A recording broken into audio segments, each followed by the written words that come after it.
Ivan from Wisconsin Rapids, Wisconsin, has a question about a chimney. It's amazing that they get Wisconsin in the name twice there. They're really proud. We could have had Texas City, Texas. Oh, we do. We do. Okay, there you go. All right, show me up. Ivan writes to us. He says, the chimney in the basement is falling apart in my 1900 home. And he wants to know, can I just remove the basement part and rebuild that? Or do I have to take the entire structure up through 2 stories? You can't just remove it. The whole thing will fall. Can you rebuild it? Yeah, they'll take sections of it and rebuild it so it's always got some kind of support until the whole thing is fixed. So it can be fixed. I didn't say it was cheap. That's just I want to make that clear. The house is over 100 years old, but it can definitely be fixed. This is going to be an upside-down game of Jenga. Yeah. You can't just take the basement out and think the rest is going to stand, not with a chimney.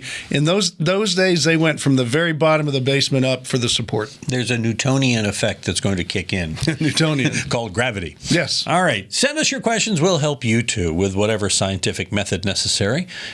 Just visit HomeShowRadio.com, fill out the Ask Tom form. It'll come in here, and we'll answer it like these videos over here.